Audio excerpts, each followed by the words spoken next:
Պարոն Դանելյան, ցորենի հետ կապված երեկվա այդ աղմուկը, որ բացվեց, որ ամեն դեպքում ղազախական ցորենը, այսպես ասած, 4-րդ կարգի է, եւ ըստ մասնագետների դա ավելի շատ գործածվում է անասնակեր, այսպես պատրաստելու հարցում, բայց հիշում ենք դա ինչ մեծ աղմուկով էր իշխանությունը դա հարուցում, այսպես ասած, պատահեց մենք սոված ենք, հեսա ցորենը հասնում է, որ մենք սոված չմնանք։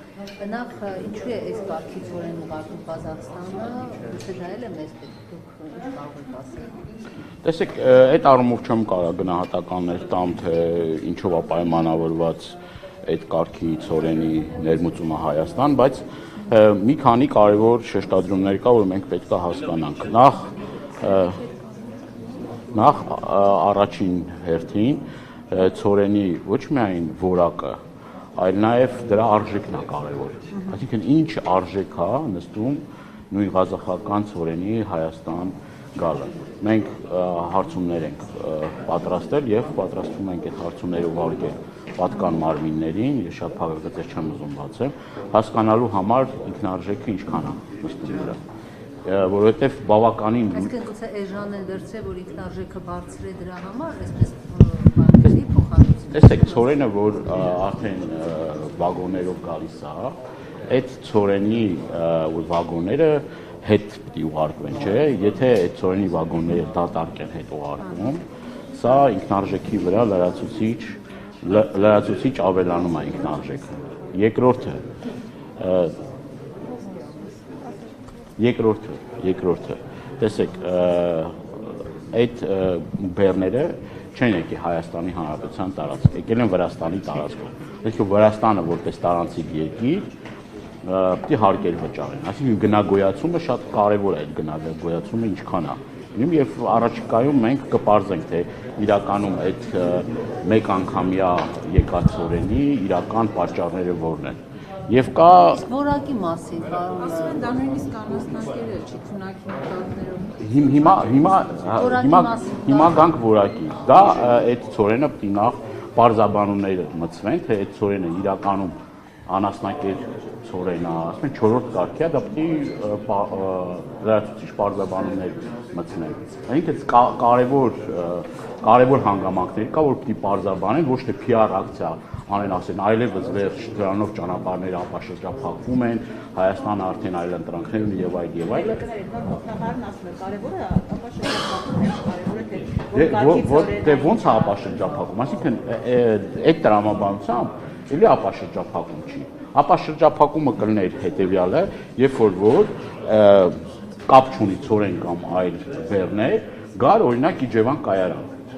Ես ուզում եմ ձեզ տեղեկացնել, որ sense ուրճացվում է, ասում է, գիտեք ինչ,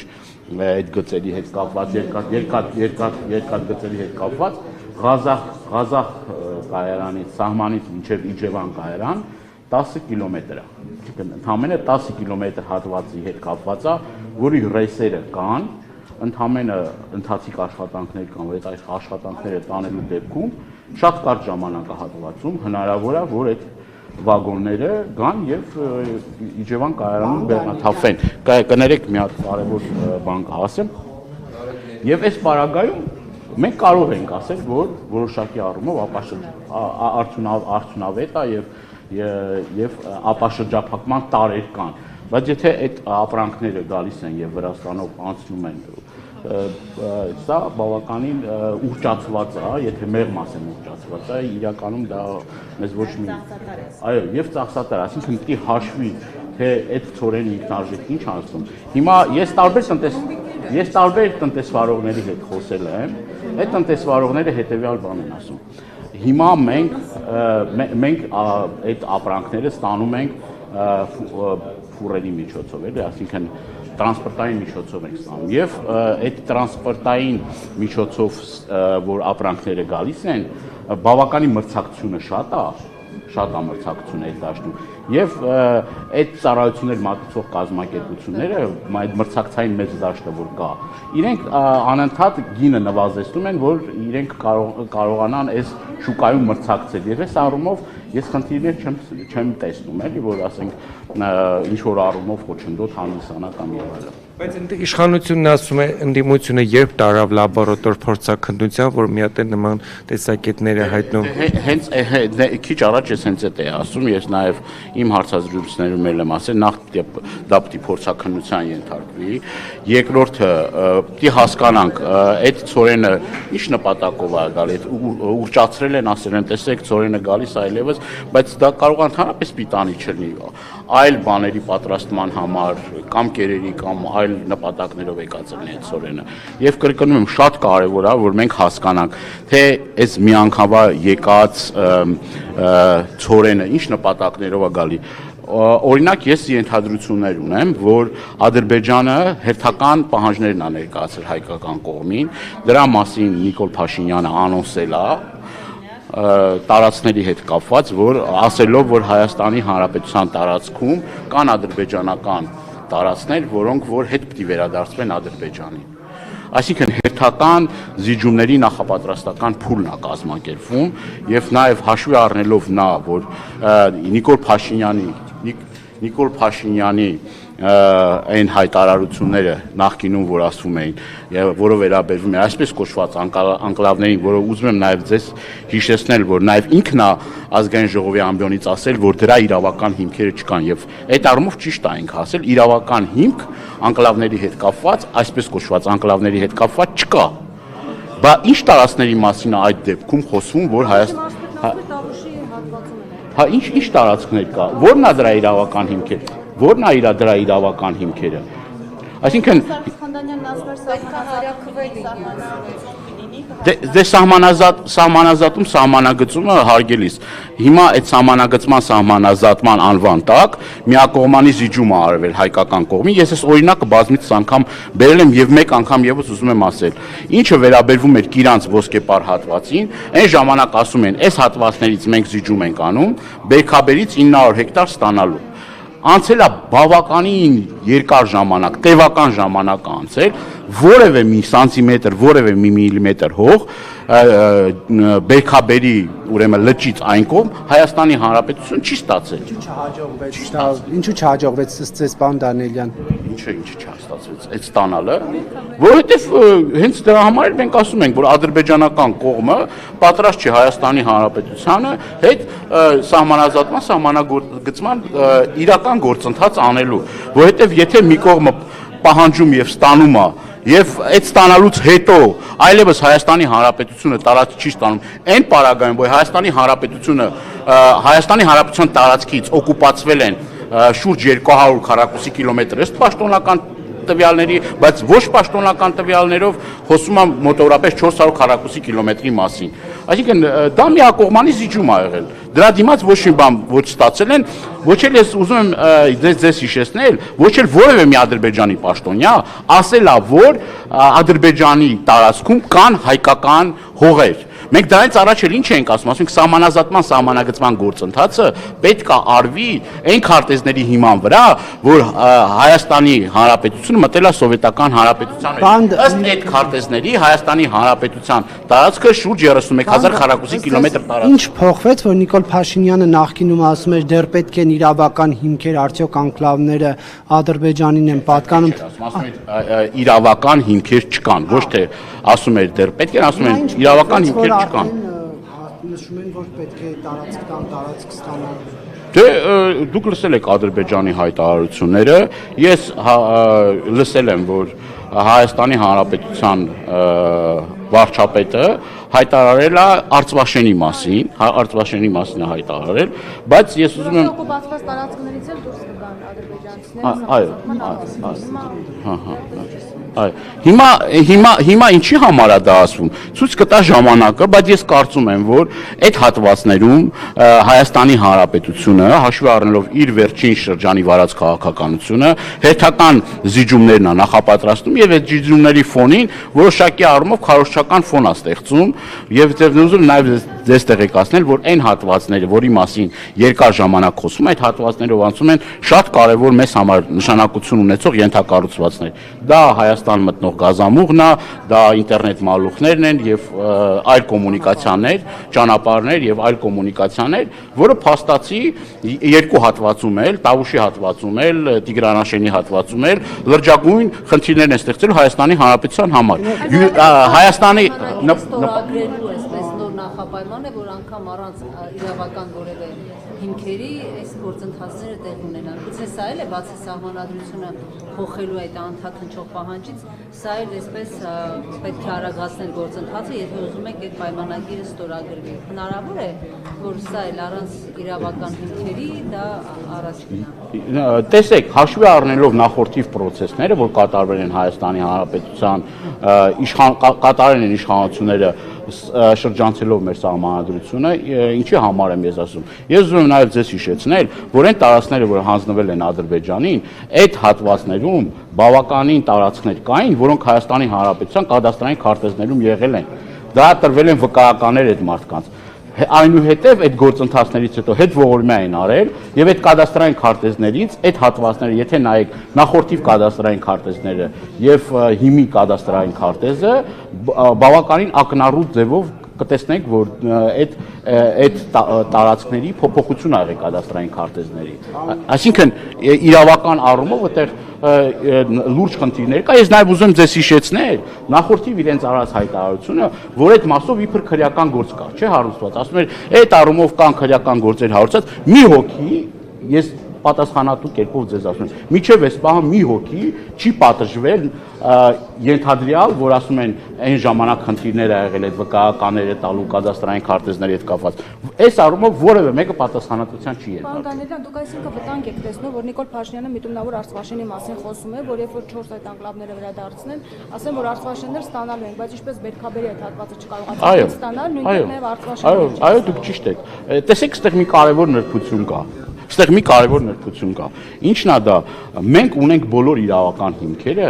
պահանջելու Արցախաշենի վերադարձը Հայաստանի Հանրապետության տարածք, ասենք մեր վերահսկողության տակ, որովհետև դրա իրավական հիմքերը կան։ Ես ուզում նաև ձեզ հիշեցնել Ամերիկայի Միացյալ Նահանգների այդ 907 ուղղումը ժամանակին, որ արվել է, դա արվել է նրա այն պատճառով, որ Ադրբեջանը օկուպացրել է ուրեմն Արցախաշենը։ Դրա համար այդ սահմանափակումները մտցվել։ Ժամանակին հենց դրա համար այդ սահմանափակումները մտցվել։ Հիմա Ադրբեջանը չունի այդ իրավական, այսինքն չկա այդ իրավական հիմք։ Ես բազմիցս ասել եմ, ինչն ա եղել պատճառը, որ ադրբեջանցիները եկել այդտեղ բնակեցվել են։ Այդ տարածքներում ուրեմն ակտիվ զբաղվել են անասնապահությամբ։ Եվ ադրբեջանցիները գալով այդտեղ նաև իրենց առաջ խնդիր են դրել, որպեսզի իրենց ազգաբնակչությունը ավելանա, այն ժամանակ Հայր Ալիևի կողմից պահանջ կար, որ գնացեք այդտեղ շատ երեխաներ ունեցեք եւ այդ տարածքները ձեզնով արեք։ Եկել են այդ մարդիկ այդտեղ արդեն տարիների ընթացքում ամրապնդվել են եւ այդ է ընդամենը իրենց հիմք տալիս պնդելու, որ գիտեք ինչ կա, այս տարածքները ադրբեջանական տարածքներ են։ Կրկնում եմ, որևէ մի իրավական հիմք չկա, գոյություն չունի միջև այս բանը։ Հարուսչական հիմք են ստեղծել, եկել մի հատ եթե օրինակ Արցախաշենի վերադարձի մասին սահմանազատման հանձնաժողովով որոշում կայացնեն, ի պատասխան դրա Ադրբեջանն էլ մեր ռազմավարական տարածքներից ուզի եւ դա սահմանազատման հանձնաժողովը իրոք հաստատի, ինչով կարող եք հակազդել դրան, ինչով։ Նախ ես ձեզ ուզում եմ եւս մեկ անգամ հիշեցնել։ Ինչի համար եմ ես ասում, որ 20-ական թվականների քարտեզներով, որտեղ որ Հայաստանի Հանրապետությունը մտել է սովետական միության կազմի մեջ, այդտեղ եթե ուշադիր նայեք այդ քարտեզները, Արցախաշենի տարածքը կպած է Հայաստանի Հանրապետությանը։ Ինքը անկլավային չի եղել, ինքը կպած է եղել Հայաստանի Հանրապետության տարածքներին։ Եվ կրկնում եմ, դրա իրավական հիմքերը կան։ Այլ իրավական հիմքեր պահանջելու հայկական կողմից չկա։ Եթե դա արվի, դա արվելու է միակողմանիորեն էլի զիջումներ կատարելով։ Ուրիշ այդտեղ բան չկա, ես ուրիշ բան չեմ կարող։ Հակազդել դրան հարցից հակազդելը հետևյալն է։ Մենք ունենք իրավական հիմքերը պահանջելու Արցախաշենը, ես քիչ առաջ ես դրա մասին եմ ասում։ Նաև միջազգային հանրությունն է ընդունել։ Ես ասի 907 ուղղման մասին, որը որ հենց Արցախաշենի օկուպացիայից հետո այդ 907 ուղղումը ա եղել։ Եթե մեր օրինական մեր իրավունքներն ա, մենք իրավական հիմքեր ունենք, ինչի պետք է մենք օրինակ մեր պահանջներից հետ կանգնենք, կարող եք ասել։ Ինչի՞ պետք է մեր պահանջներից հետ կանգնենք։ Լսեք, պարոն Դանիելյան, այդ որ ասում եք քարոզչական ֆոն են ստեղծում անկլավների եւ այլնի հետ կապված։ Հիմա այդ ցորենը դուք այդ քարոզչական ֆոնի մեջ եք դիտարկում, ճիշտ եմ հասկանում, այսինքն չեք համարում, որ դիվերսիֆիկացիա էր, օգուտ էր, ապաշրջափակում էր Հայաստանի։ Իսկ ապաշրջափակում եղել է, դիվերսիֆիկացիա եղել է։ Ցորենն է եկել։ Դե, ասենք, եթե մի քանի վագոն ցորեն ա եկել Ադրբեջանի տարածքով, դա դիվերսիֆիկացիա է։ Դա դիվերսիֆիկա, ես նշեցի դիվերսիֆիկացիա ինչ կարա լինի, դիվերսիֆիկացիա կարա լինի կամ ճանապարհների, կոմունիկացիաների ապաշրջափակում կարա լինի այն պարագայում, երբ որ միաժամանակ բացվում են բոլոր ենթակառուցվածքներն ու ճանապարհները։ Սա համարել պատմական իրողություն, սա համարել ուռճացնել եւ այլ, այն պարագայում, որ Ադրբեջանը, կրկնում եմ, եթե դուք լսել եք Ադրբեջանի պաշտոնյաների, ուրեմն եւ վերջին Ջեյհուն Բայրամովի ուրեմն ասուլիսը եւ նաեւ ԱԳՆ-ի խոսնակի ուրեմն հայտարարությունը խոսում է Հայաստանի Հանրապետությունից հերթական պահանջներ ներկայացնելու եւ այդ պահանջները բավարարելու մասին։ Այսինքն մենք ունենք լրջագույն խնդիր այս պարագայում, բայց այս լրջագույն խնդիրը թողած, մեր անվտանգային խնդիրը թողած, որ Ադրբեջանը պահանջում է, սա թողած, սրա մասին խոսք չկա, ոչ մի ձեն ծպտուն չկա։ Ասում են Ադրբեջանի տարածքով մի քանի վագոն ցորեն եք ստացել, չգիտեմ, անասնակեր։ Դա լուրջ է։ Դա լուրջ է։ Սա համարում եք ձեռք բերում։ Սա համարում եք ձեռք բերում, այն ֆոնին, որ Ալիևը համարում է Սևանը գյոքչա, Վարդենիսը բասարքեչար, ID քարտեր են բաժանում եւ այդ ID քարտերը ֆինանսավորում եւ հովանավորվում են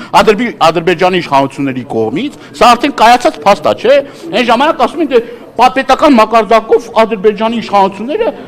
որևէ մի կերպ չեն աջակցում սրան, բայց հետո ինչ պարզվեց։ Պարզվեց, որ Ադրբեջանի Միլի Մեջլիսի падգամավոր է այդ կազմակերպողը, ստանում է Ադրբեջանի պետական ֆինանսավորումը, այնտեղ հստակ նշվում են այդ մարդկանց բնակության վայրը։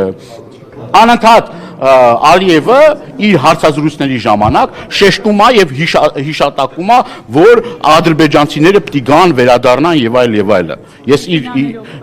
հիմա ասում եմ մեքենաներով պիտի վերադառնան, տնտեսական էքսպանսիայի ենթարկվում, բայց սա շատ կարեւոր է մենք հասկանանք, թե իրապես Ադրբեջանի նպատակներն ինչ են, որ ասում են գնում ենք խաղաղության։ Այս խաղաղության ամբողջ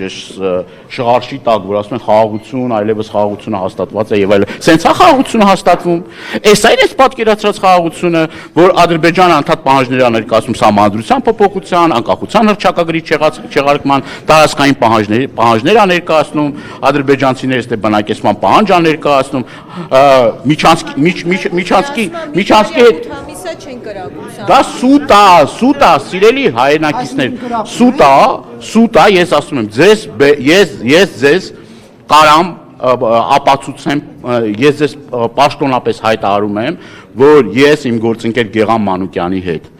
ամառը, ամիսը չեմ հիշում, որ ամսին էր, բայց մենք եղել ենք Սյունիքի մարզում եւ Սյունիքի մարզի սահմանապահ գյուղերում մենք մտել ենք այն տները, որտեղ որ թիրախային կրակոցներ ա եղել եւ երջանիկ պատահականությամբ մարդ չի զոհվել։ Բայց պաշտպանության նախարարություններն են ներկայացնում, որ պաշտպանության նախարարությունն էլ է տեղի։ Այսինքն, քանի ամիս անցել, 3 ամիս անցել, բայց երջանիկ Փառք Տիրոջը, երջանիկ պատահականությամբ մարդ չի, ես նաեւ այդ ես այդ տան մեջ չեմ եղել, ես այդ կրակոցների ահազանգի հետքերով, որ այդտեղ կրակոցներ են եղել, ես մի 2 օր իմ գործընկերոջ հետ եղել եմ Սյունիքի մարզում։ Այդ կրակոցները ես իմ ականջով եմ լսել այդ կրակոցները եւ այդ տները այցելել եմ, որ գնահատենք, հասկանանք վնասները ինչքան են եւ ոչ թե ցենց օթում կրակել են, այ թիրախային մարդ փամփուշտը մտել է մարդու տուն։ Հիմա եթե փամփուշտը մտել է մարդու տուն, դա ի՞նչ է նշանակում, դա ոչ թիրախային բան է, կրակոցներ է, ցենց հաճույքի համար Ադրբեջանը բան անում, հա, դա ի՞նչ է կոչվում, դե գնահատականը դուք տվեք, ի՞նչ է կոչվում դա։ Ասում եմ, ընդամենը մի քանի ամիս է անցել։ Մի քանի ամիս է անցել ընդամենը։ Եվ ասել, որ այլևս վերջ խաղաղությունը հաստատված է եւ Ադրբեջանը գնում է այդ խաղաղության գործընթացի, կներեք լուրջ չի։ Լուրջ չի այդ ամեն ինչը։ Նույն կրակոցները նաեւ եղել ենք միգուցե այս շրջանում ես դժվարանամ ասեմ, որ ասենք այս մի քանի ամսվա ընթացքում, օրինակ 3 ամսվա ընթացքում Տավուշում, բայց առնվազն, եթե չեմ սխալվում, օգոստոս ամսին այդ կրակոցները Տավուշի մարզում են հնչել։ Այսինքն դա ներկայացնել որպես մեծագույն ձեռքբերում, լավ, եթե կառավարության ամենամեծ ձեռքբերումը դա նա է, որ 3 ամիս թշնամին չի կրակել, ինչ ասեմ։